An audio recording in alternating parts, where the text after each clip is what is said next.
Hello, everyone, and welcome to Origins, or the Esports Awards, where we talk to some of your favorite pro athletes, content creators, and the people that make the cogs turn in esports. I'm Morgan Tremaine, one of the producers of the Esports Awards, and today we're joined by a powerhouse in Indian gaming, someone who is an incredible history as an athlete, as a gamer, as a content creator, and more activities that keep popping up. Please welcome Willie Gaming.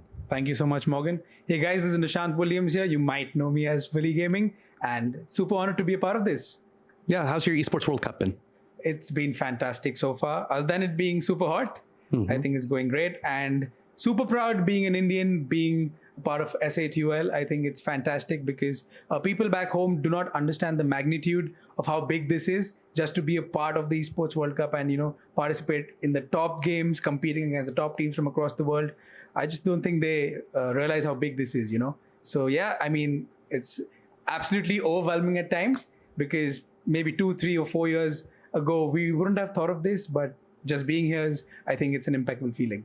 Yeah, I mean, it's a huge accomplishment. Yeah. It's a very much like a world stage. There's not, esports is very regionalized. Correct. And so it's like, when you think about, like, a lot of people don't realize, like, before I got into esports, I really didn't realize the market in India, what it's like there, the fandom and the passion, and what mobile gaming has done there. It's incredible. So it's nice to be at an event like this where you see all of these communities, all these regions come together and compete. Correct. It's really exciting to see, like, how multicultural it can be. Correct, for sure. I think India predominantly is and was always a mobile gaming dominant market, right? But it also has its niche of, different game titles across console and PC gaming as well, with a fan base in those games as well. With mobile games, I think because of, how the economy is placed, how, the market is in India, mobile gaming is always going to be the most popular one. Of course, the affordability is a huge factor in that. But with PC games, I see a lot of people investing in consoles and, building PCs to play games. Earlier, it was just, maybe for work, being an engineer, an editor, someone who was into software or development. But now people are actually building PCs just to play games, which is fantastic. And I think in the coming years, you'll not just see SATUL participating, but also winning these game titles. Absolutely. We hope to see that too. I know we're big fans. But yeah, you talk about, I mean, like, mobile gaming, I think for a lot of people in many regions, it is people's foot in the door. Like, I know a lot of people who don't consider themselves to be gamers, and I'll see them playing something on their phone for 6 hours a day. I said, guess what? You're a gamer. You're a gamer. Welcome. Sure. Let me get you a jersey. Let me get you a G Fuel. Let's go. But I think, 6 years ago when this started, I think lockdown and the whole COVID, the pandemic changed the gaming, the way people saw gaming and the way people perceived gaming in India. Because at that time, there was absolutely no new content to be consumed, right? Like, how today we have, all these OTTs, we have new movies, new shows, we have new content on Instagram, YouTube, and TikTok, different platforms being created every single day. Plus, we have multiple sports, right, all across the globe, from basketball to football to cricket to F1, tennis. There's so many things to watch every day. During the pandemic, there was absolutely nothing new to be consumed. And we in general want to watch something every day, right? And I think because gaming was something that not only could connect us inside a game, we could chat with each other because obviously we couldn't go out to meet each other. Yeah, it's highly social, all the games. So it was, every day you could chat with your old friends, your new friends, the people you meet online. It felt, good just, because it was a very sad period, and it was depressing, it was lonely. So that time, no one thought that games, mobile games in general, in specific, would be the reason of getting so many people, together and in a happy space. And every day posting content on YouTube or Instagram, people saw that, okay, gaming is some category that we've not explored yet. And we get to watch our streamers or our content creators upload new stuff every single day so we don't get bored. And I think that is what caused a boom in mobile gaming, not just in India, but worldwide as well. People thought, okay, it's not just console, it's not just PC, it is mobile as well. And that just revolutionized the whole gaming industry as a whole, I think. Absolutely. We've seen that across regions. Absolutely. But that's the thing. It's like there's gaming, there's esports, there's the content creation around it. There's so much to the economy of gaming and all the ancillary content around it. So there's so many ways to enjoy and be a part of that experience. Yeah. So you mentioned cricket as well while you were listing sports. Obviously, you have your background is in cricket, which is correct. Which is incredible. Can you tell us a little bit about your origins in cricket and how that went from cricket to then gaming? So the funny part is actually I used to play basketball as a kid. I love playing basketball. I mean, I used to watch. So I was born in '96. So of course I couldn't watch MJ's prime years, prime seasons. But it was a good time. Yeah, it was a good time. So, but of course, when I grew up, I did watch the highlights. But growing up, I have around 8 cousins in total. 7 of them are older than me. All are about 35 plus in age. So they used to watch a lot of basketball, and I had absolutely no choice because we had just one TV, right? So just sitting and watching with them, Shaquille O'Neal, Kobe Bryant, Allen Iverson. It was fun. And, just seeing them being so excited, I was like, you know what, I'm going to play basketball. So I started playing basketball. We had a basketball court in my building. I started playing for my school. I became the school captain gradually. And then in the summer break, my dad told me, why don't you just try picking up cricket as a hobby? Because to play basketball, as rude as it would sound, you need to be tall. Like, it's true. There's certain physical limitations. Exactly. You can actually compete at the highest level in this, or you can't. Exactly. It's true. I mean, there's one Chris Paul, and that's about it. Yeah. There's one Kyrie, that's about it. But there's still 6 feet at least. So my dad told me that, I don't think there's a lot of potential in that because genetically, sorry about that, I can't give you that height. So might as well pick up cricket as a hobby because it's a summer break. There's no school. So instead of just wasting time at home and chilling with your friends, just play cricket. And if you like it, then maybe once summer ends, you can pick it up as a proper sport. And I was like, okay, you know what? Just to make me happy, I'll do that. So I joined summer camp. It was the 2003 Cricket World Cup. India had reached the finals after a very long time. We lost the finals against Australia. But I remember that was probably the first major event that I watched in cricket. It was the World Cup. It's the biggest in cricket. It's like the Olympics of cricket, Mm-hmm. So to watch that and, to see how emotional my family, my friends got with India losing, I thought, okay, might as well just pick it up. And then I went, something big, it's important to people, it's important. Meaningful. Yeah, exactly. That's the word. It is important because people connect to it. It's, as we say, it's a religion in India. Cricket is a religion in India. So I went into summer camp. I actually wanted to be a batsman because obviously as an Indian growing up watching cricket, Sachin Tendulkar was our favorite, the greatest cricketer of all time. So I obviously wanted to become a batter. But going in first day of practice, the best batsman over there was batting when I walked in. And I was getting ready, all gearing up to go walk in next to bat. And I see this guy come in to bowl, hits him on the ribs, and he's the best batsman at the camp, falls down to the floor, and starts crying. Of course, we were 7 years old. Starts sobbing, and I'm man, you know what? I don't want to be a batsman. I think I'm good being a bowler. And the coach is like, it's okay. It happens all the time. It's fine. That's the whole point of sport, But no, I actually want to be a bowler. Sachin Tendulkar is great, but I'm more of a fan of Brett Lee, who's an Australian fast bowler. So he's like, you know what? Suit yourself. So I just picked up the ball, first time in my life, holding a leather ball, went into bowl, and it's kind of heavy, It's not like the tennis or rubber balls that we play with. It's actually heavy. It's made of leather. And the first ball I bowled, it actually swung in the air, for which you need exceptional skill. And the coach is like, that's a God-gifted talent. Might as well just groom and hone yourself. Cut forward to a couple of years. I was playing my first tournament. The best 3 batsmen of Mumbai at that time. I'll name them. Sarfaraz Khan plays for Indian cricket team, test team. Prithvi Shaw also plays for the Indian team. And Arman Jafar. These 3 were the best batsmen of Mumbai. We were playing against them in a tournament. A tournament where my team, for the past 20 years, had never even reached the quarterfinals. So for the first time, when I'm playing that tournament, we reached the finals. And once we reached the finals, people from the management, people from the crowd, people from our team were like, you know what? You guys reached the finals. And I think this is an achievement itself. So just enjoy yourself. So 50%. That's a good mentality to go into it, actually. That's nice, so, I mean, as part of the management and coaching staff, you're not supposed to say that. You're supposed to say win, that's all that matters. Yeah, exactly. Because 50% of the thing you've lost already. Like you've lost 50% of the match already inside the dressing room before the match has been started. 30% of the match has been lost when you see And when you hear, okay, they have the 3 best batsmen of Mumbai playing against you. So our team's already lost 80%. And then 20% of the match we lost when they won the toss and chose to bat first. It's an interesting way of looking at it, yeah. Yeah. So what we were being told before we bowled the first ball of the finals, before the match even started, that you guys have lost the match. So there's no point playing. So just have fun. That's where just have fun came from. Yeah. So okay. I took it up, ego, that they've reached the finals. We've reached the finals. So we are equally deserving. Might as well give it a shot. We've reached here. Let's try. Because I'm a fast bowler, I bowled the first 3 balls of the finals of the tournament. These 3 batsmen out in a row. 3 balls, 3 wickets. Of course, we went on to lose the game because our batting wasn't so strong. But that's when people realize, okay, there's this new kid on the block.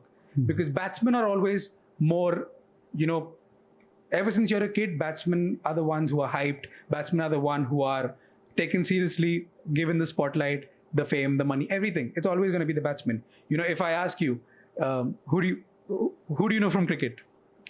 Very, very, very few names. Give me a couple if you know. I mean, honestly, I don't watch cricket. Okay, you heard of Virat Kohli? Oh, no. Virat Kohli? No.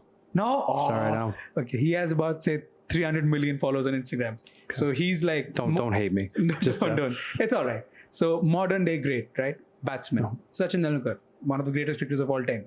Batsman. MS Dhoni, batsman, wicketkeeper. So it's always the batsmen who are more popular, right? So I was like, let's change this. Let's try changing this at least. So I picked up bowling. I was one of the first, very few kids to be recognized for bowling in a batsman-dominant, game. Cut forward to 2 years, I get selected to play for the Mumbai team. I play for Mumbai. We win, for the first time, we win the under-14 tournament. I get selected to the under-16 team. And we've had greats, right?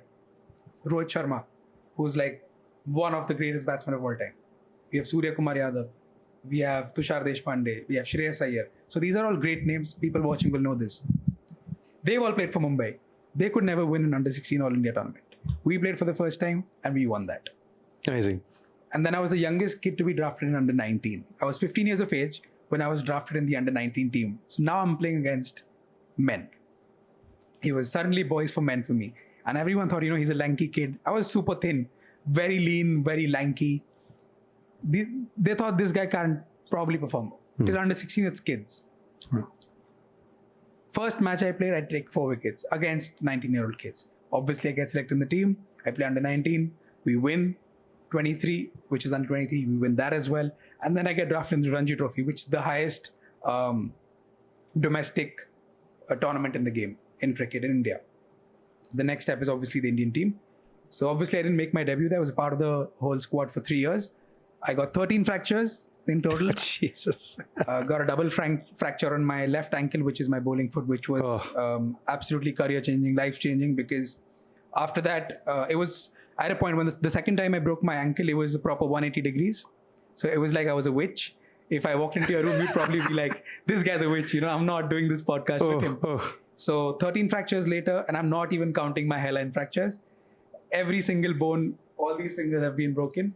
So what happened was, it affects you mentally, it affects you mentally and subconsciously. Every time you even walk or even go outside to jog or run, you think, okay, what if it breaks again?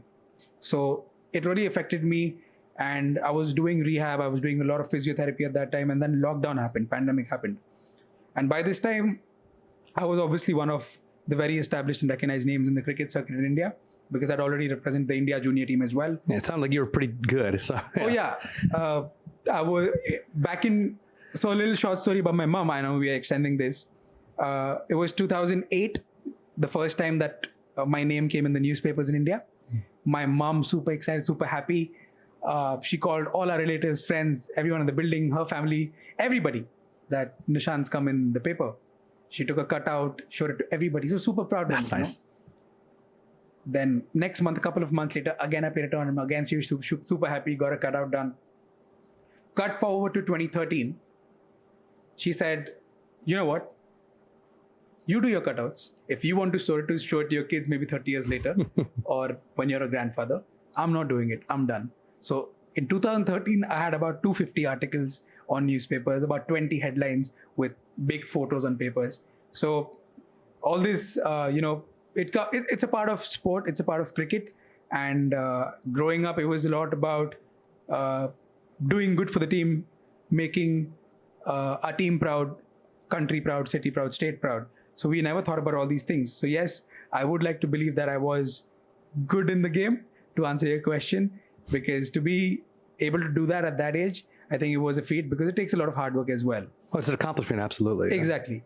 So yeah, pandemic happened, and that's when I was undergoing my ankle rehab treatment. And that's when it was a very, confusing and very tense atmosphere, because we had no idea when, lockdown's going to be over. When can I play cricket next? And, when can I be fit to play? Because I would need at least 4 months of practice again to be able to come back to what I'm playing, because I don't know how my ankle is doing. And there was absolutely no way to check, because we can't even go to the hospital. There was no physiotherapy available. Everything had to be online at home by myself. Yeah. So there's a lot of unknowns at that point. Exactly. There was no supervision, because when you go under such heavy, injuries in your life, you need that expert supervision, which is why they're trained doctors and physiotherapists. But it was a very, tense atmosphere at home, because I had no idea what I'm going to do. Because even, for example, if in the next month, the government announced, pandemic's over, I can't go back to being fit or play, because I don't know what my ankle is going to do. And the doctors clearly said, the next time it happens to you, you will never be able to walk in your life. Forget playing cricket, forget running or jogging. That's horrifying, yeah. Yeah, you could never to have that knowledge. Yeah. So I was scared, because getting injured is one thing, and once you have 13 fractures, it's all right, fine. What's the worst thing that could happen? I break a bone, couple of months, I'm back. But when the doctors tell you, and the best doctors of India tell you, you can't walk again, your futures, it holds a lot of uncertainty. And because I dropped out of college, I never really thought of a backup option or backup career in life, because I always wanted to be a cricketer. It was actually a very scary situation, because I was also growing old, right? 2019, I was 90 plus, so 23 years old. So I had to take life seriously. I had to, obviously take care of my family, take care of myself, think about my future as well. And that's when, we had nothing else to do. Our friends would play PUBG. And our friends back then would be like, let's make a team and we'll play together, play for tournaments and compete. And they would always, laugh it off, saying, those are esports players. They have trainers, they have analysts, they have coaches, they have like proper devices, like the latest phones, with the latest technologies. They have the best headphones. How do you think we are going to compete? We are cricketers. We play cricket. Same way they can't compete with us in cricket. How do you think you're going to compete with them? And I'm just like, we're at home. It's lockdown. We can't play cricket. So let's just give it a shot, because we are competitive in nature, right? Yeah. As athletes, we are competitive in whatever things we do. Even if it's FIFA with our friends chilling at home, we want to win. Yeah, it's something built in you. Exactly. You just have to want to win. You just have to win. So we just gave it a shot without even the slightest of doubt in our heads that what will happen, because nothing to lose, right? There's no money invested. It's just time. And we have a lot of time because it's the pandemic. Yeah, you might have infinite time. You don't know. Yeah, why not? We registered. We played the qualifiers, which is basically in-game matches. We did well. Top 248 teams of India. We qualified. Online qualifiers start. We qualified first round, second round, quarterfinals. And then semi-finals. The best team of India at that time, TSM entity. They come against us. And we don't know about them, because we don't watch gaming. We don't follow gaming. But it doesn't mean anything to you. Yeah, it's just a team. Yeah. We don't understand, okay, yeah, they're great. We respect that. But we don't know how good. Of course, we've heard of the names, but we don't know who's great or how they play. We've never seen them play. For us, it's just a mobile game, shoot to kill. We go in. At that time, TSM entity Jonathan, the best player of India of that time. We take a head-on fight, and I get 2 of the guys. No practice, just a cricketer playing the game. And that's when people said, you know what, you may be seriously good. So why don't you just try opening a YouTube channel, stream your games, and let's see where that goes. I'm definitely seeing a lot of similarities in these journeys. Yeah. Yeah. And I'm just like, I don't think I can do that, because even if I do start this and next month lockdown's over, I will go back to playing cricket without batting an eyelid. Yeah, you didn't lose anything by doing this. Yeah. So 6 months, 8 months, waited it out. And then lockdown got lifted in India. I'm not too sure about what was happening around the world, but in India, it was lifted for about a month or a month and a half. So I was like, okay. And then I completely stopped gaming. Back to doing my training, cricket practice, everything. And then we had another lockdown. And that time I was like, okay, you know what, might as well. So the first person actually to recommend that to me was Payal Gaming. She was big fan. We love her here. Yeah.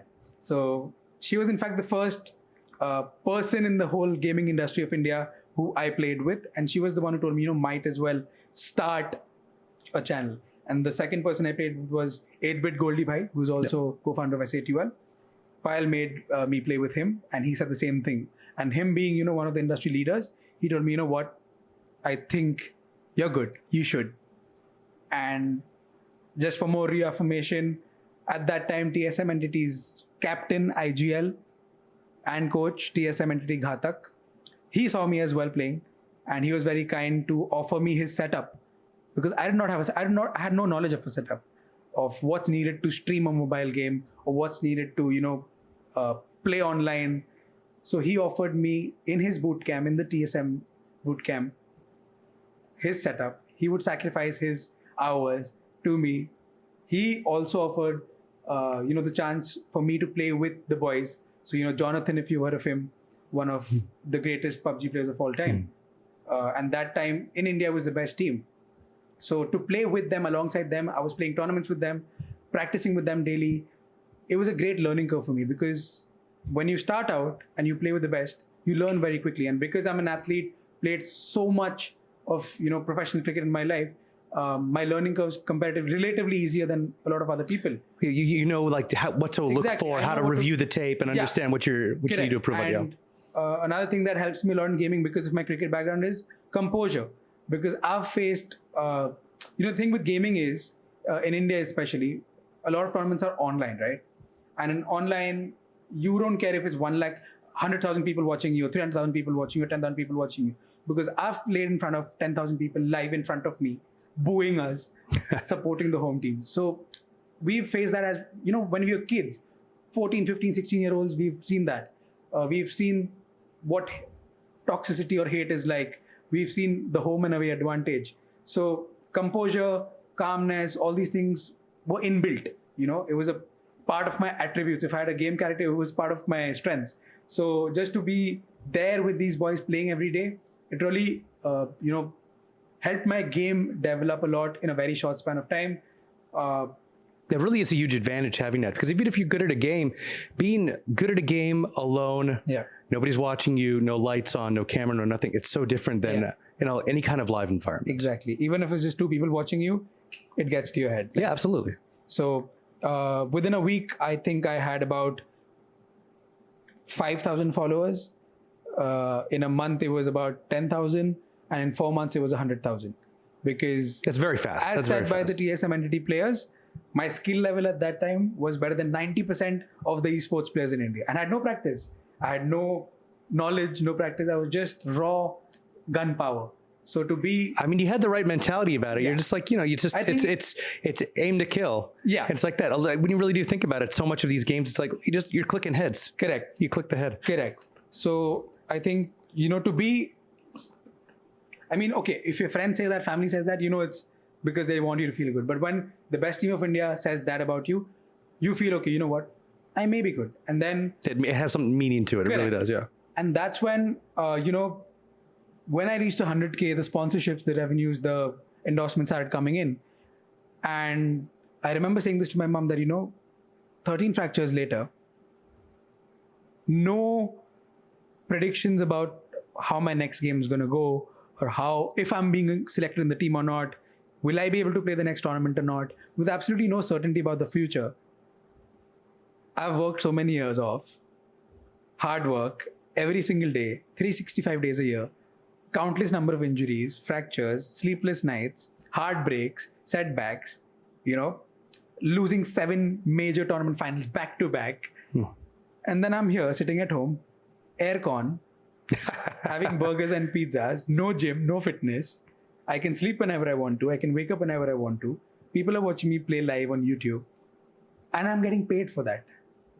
Almost as good as being, playing that level of cricket. And I've played 13 years of professional cricket.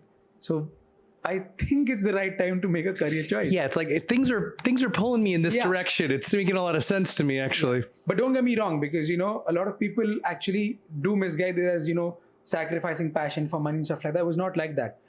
Even when I started my YouTube and I was, relatively successful at that time, I was still in the Ranji Trophy Mumbai team, which is the highest domestic tournament in the game. I was still a part of the team. My schedule at that time was I would stream. From the morning, I would get up at 4 a.m. I would leave because the training facility was a 1.5 hour drive from my house. It would take me 1 hour and 30 minutes to reach there. I would reach there by 6:30 latest. Practice till 9:30, 10. Have my breakfast. 11, I would leave from there. Reach back home by 12:30.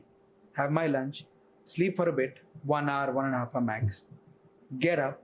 Then from 4, 5 p.m., I would stream again till 8, 9 p.m. Have my dinner. Stream again from 10:30, 11 to 1 or 2 at night. So I was sleeping for basically 4 hours a day. Yeah, that is an intense schedule. And 2 careers, cricket as well as gaming, and both are serious.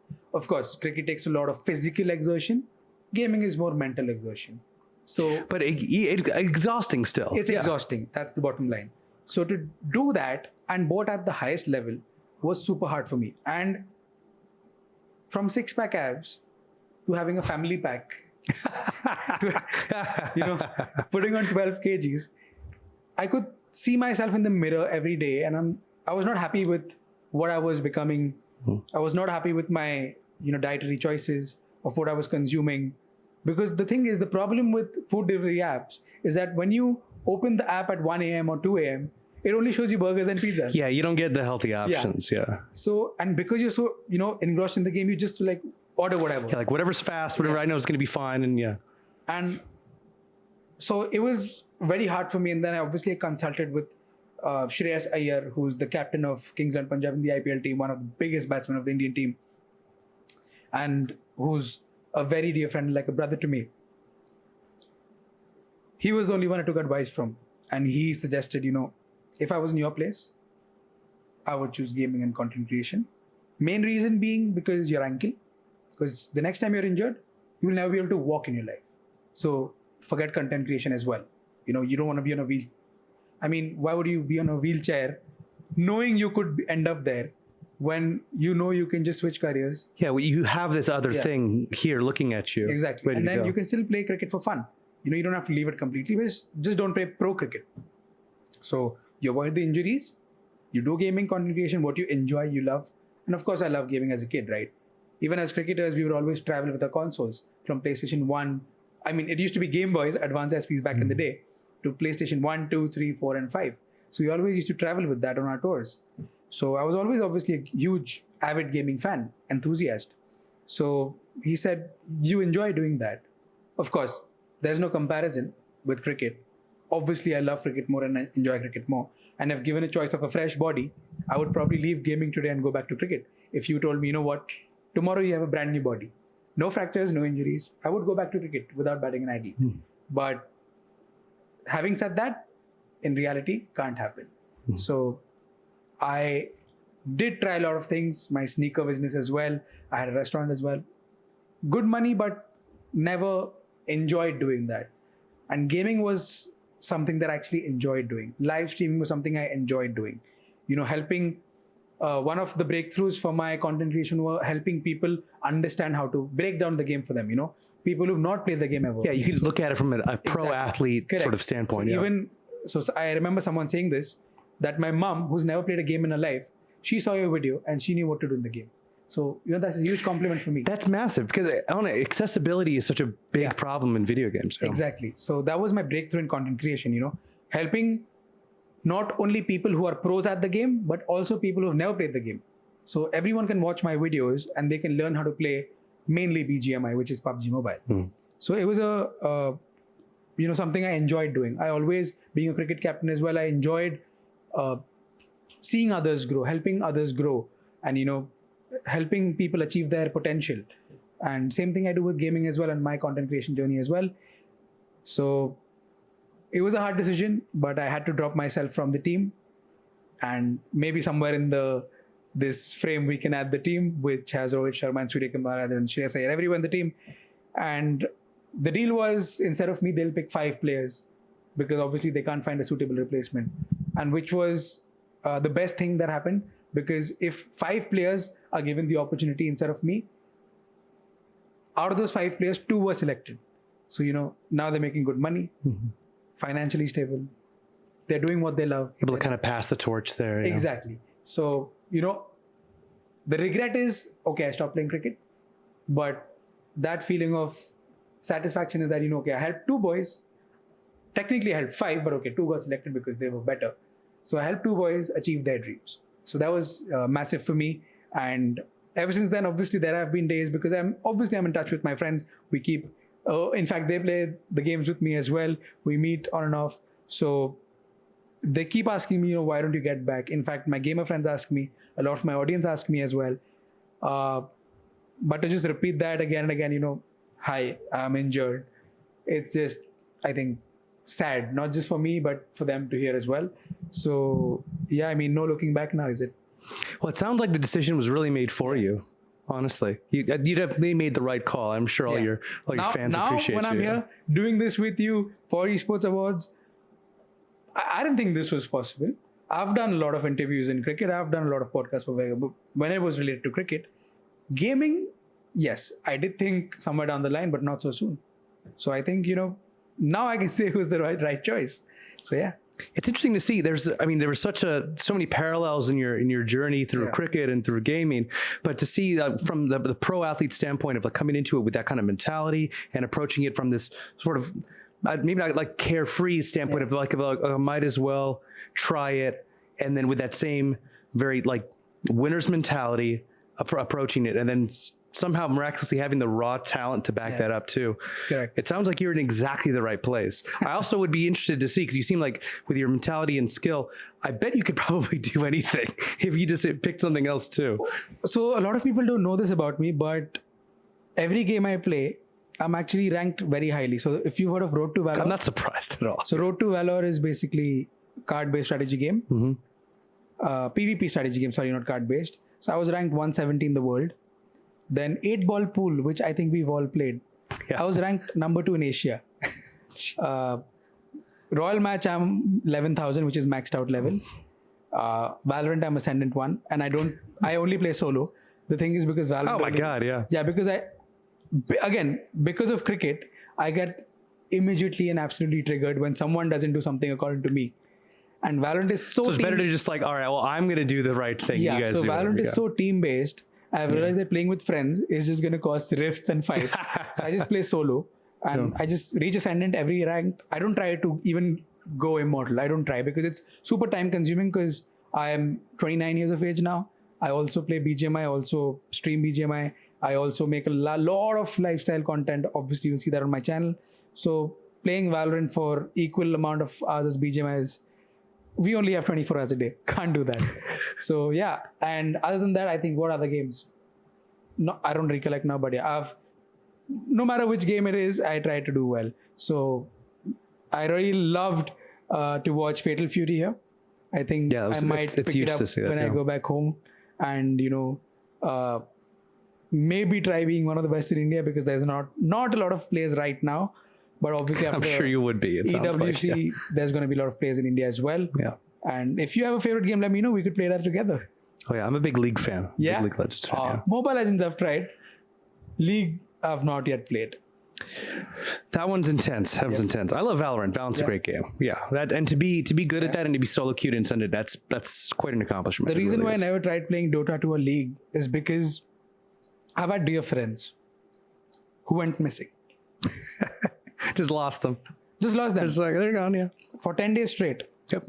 They are off the grid of the planet. Yep. So I would not want that to happen to me. Oh, I like that. I to be very honest, there have been days where I was just like, you know what? I think I just want to drop gaming. I just want to stop streaming. I enjoy lifestyle content a lot, posting about sneakers and clothes and watches and perfumes. But there have been times where I've thought, I'm old now. My reflexes aren't that good. I don't want to play games anymore.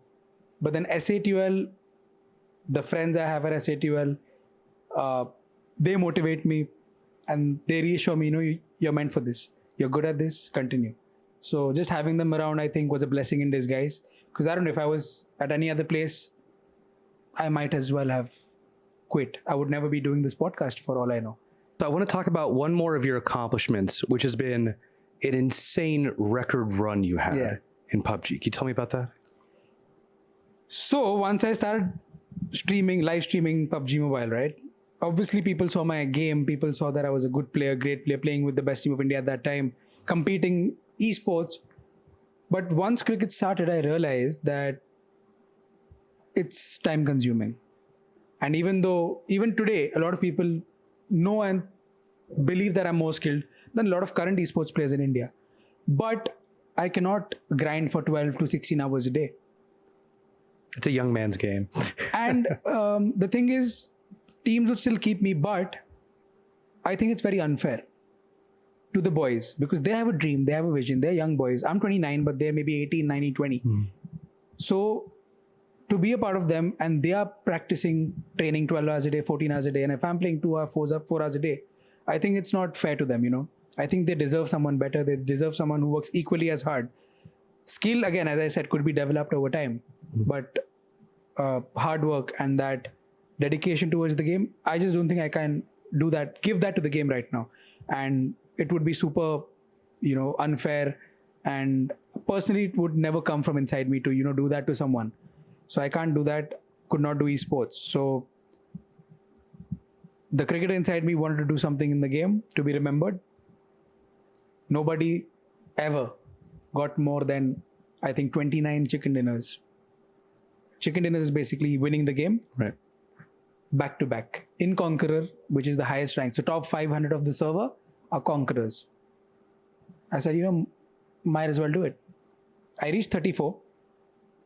And that season, we had minimum 2 cheaters playing every single game against us. Minimum. Right, because at that time, the server populations were extremely high. The survey said it was 55 lakh players playing every single day compared to about 10 or 11 lakh today.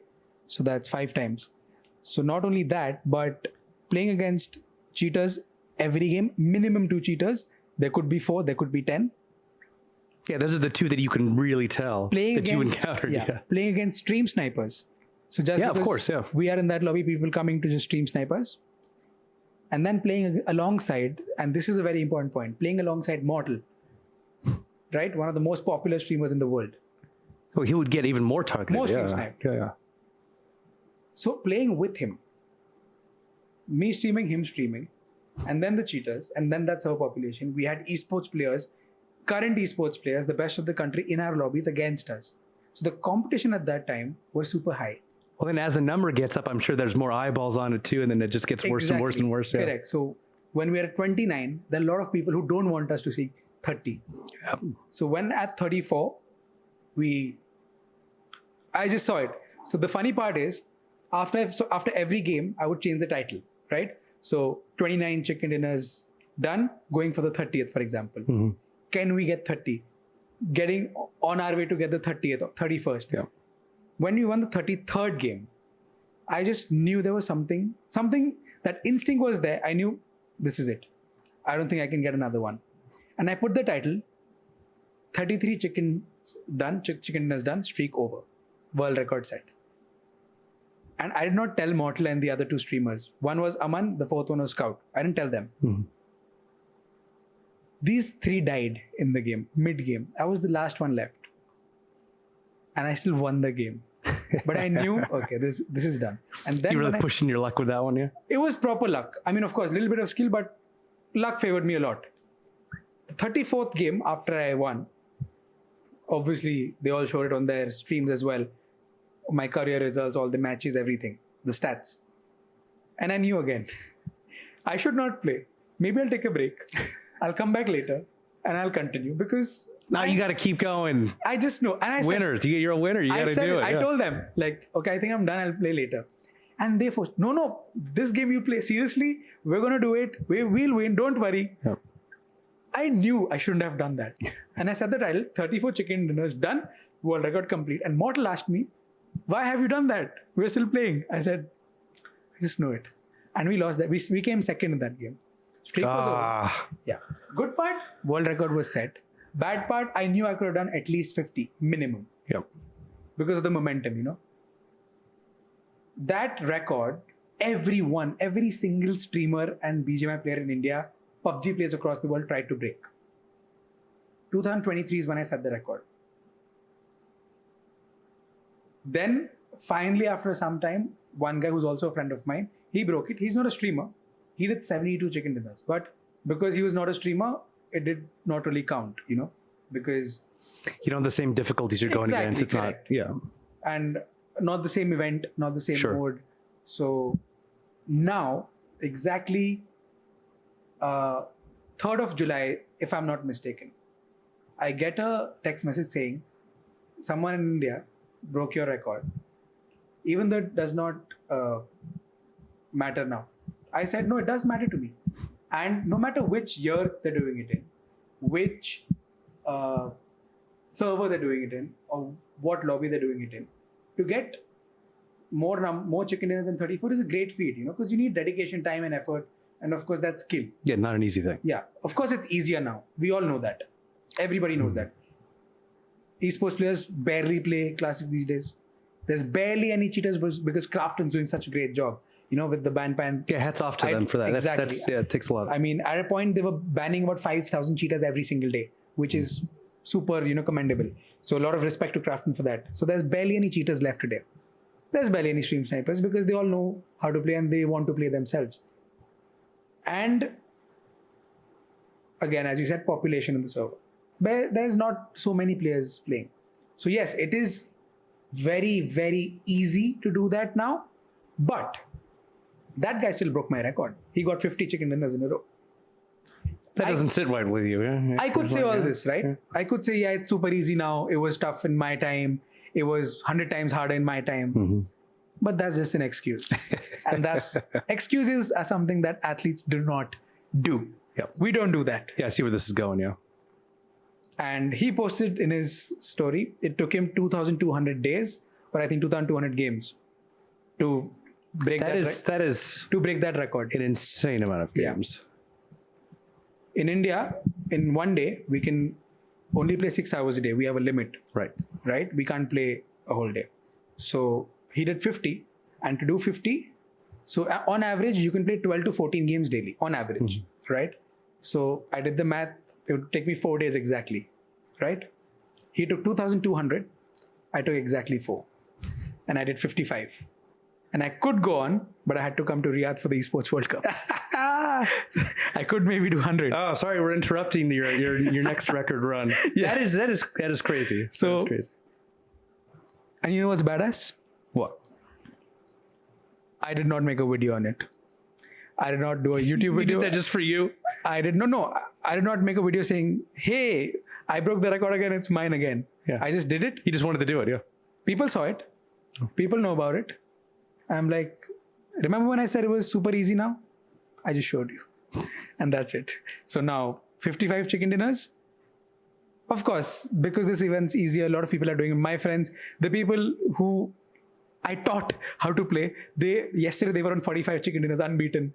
So I'm pretty sure they're probably going to do it because they are my teammates. They play with me. Yeah. And just because I'm in Riyadh, they're still playing with each other. So it's comparatively easier now, but there's obviously the hype's also.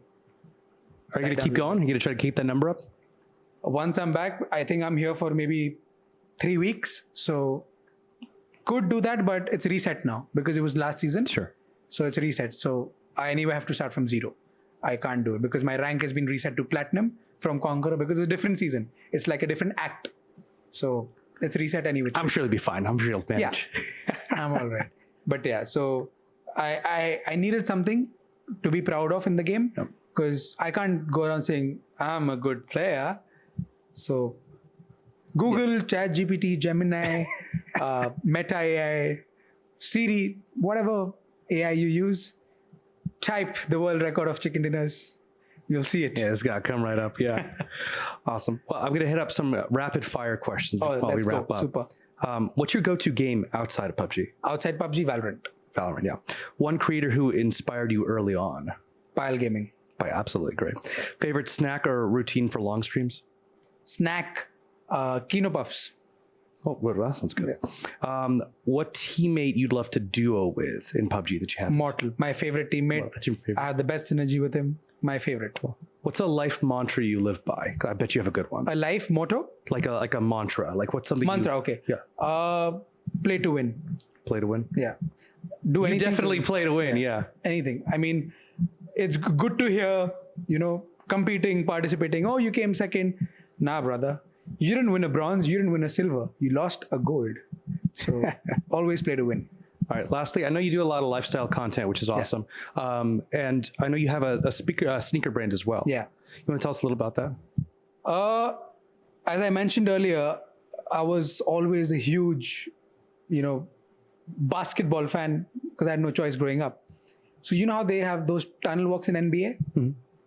So to see NBA players wearing these outfits, wearing a different sneaker every day with streetwear, I think that's what really caught my eye. And in cricket, we have uniforms, right? Mm. So in test match, we have a white uniform. And one day cricket, we have a jersey, which is blue or black, or whatever color it is, but it's a singular color. So the only way where you can express your personality or your character is in the shoes, sneakers, right? So it was always that. Of course, now we have Whoop bands and different kinds of fitness bands and stuff like that. But it was always sneakers. The only way. You had no choice.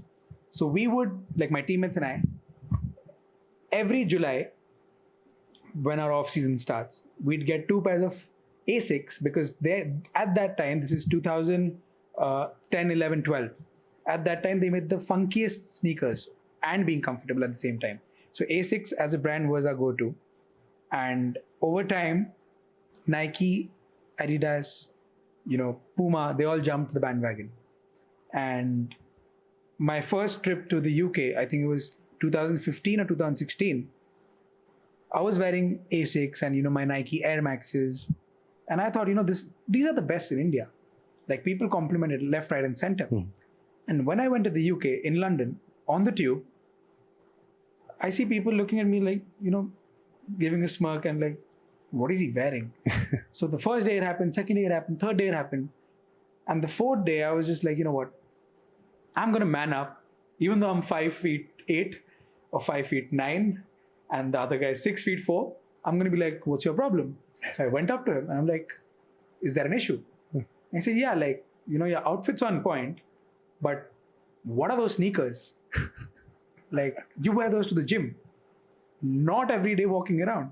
I said, what do you wear? So he said, we have Ultra Boosts and NMDs. To which I said, okay, sure, cool. I went in the first store, I think it was a Foot Locker or a JD Sports. And I saw these shoes. Kanye West and Justin Bieber wore it at that time. And I think another famous rapper, I'm not too sure who, but Kanye West and Justin Bieber wore it and it broke the internet. And I'm like, you know what, might as well get a pair. The moment I put them on, Adidas Ultra Boost, I was like, that's the most comfortable shoe I've ever worn in my life. Pretty good, yeah. I come back to India. I see that people are still, wearing that. I decided with 3 of my friends, you know what, might as well start getting international sneakers, import them to India. And initially we'll start selling it at an affordable premium because back in 2015-16, people thought, oh, 20,000 for his sneakers? If it's premium luxury, great. But paying 40,000 per affair of 20,000 rupees sneakers, where, for example, I could go to the US and buy the same shoe for $150. Mm-hmm. Why would I pay 300 for that in India? Right? So that mentality had to be changed in India. The whole resale market, the hype, everything, to bring the whole pop culture, the Western culture in India, it was a huge thing. So 3 of my friends, along with myself, we started that. And Yeezys launched. Kanye West and Adidas had a collaboration. And I was the first person to get them in India. And that was like a cultural reset for shoes. It was a cultural, not just a reset, it was a revolution. People dropped Oxford shoes, Derby shoes, loafers, sneakers that were just white or black. And people shifted. Office maybe it's a tuxedo, a suit, shirts, shorts, going to the gym, going to the movies, going for a date. It was Yeezys everywhere. And what happened was, seeing that market, Adidas in India started selling sneakers. From the first Yeezy that dropped, there were only 14 shoes that released in India. The last one that dropped, there were 1,400. So it was a huge revolution in not just the sneaker culture worldwide, but also in India, obviously, because as a market in whole, we were not used to the, seeing sneakers priced so expensive, upwards of $200 or $300. Once that happened, I realized there's sneakers in India that's affordable here or available here, which are not in the US or the UK or Europe. Mm-hmm. So not only did I start importing, but I also started exporting, outsourcing. And my clientele was top footballers in the UK playing the EPL. Top. By top, I mean Manchester United, wow. Manchester City. So, because, in India, we'd get it for, I would say, $200. And because they're high clients, I would sell them for $250, of course, excluding shipping.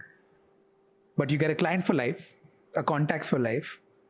Valuable. Where the same people in the UK, because they knew, okay, this guy's famous and he's making a lot of money, they would charge him $400. So why? So this is the first time I'm revealing this on any platform.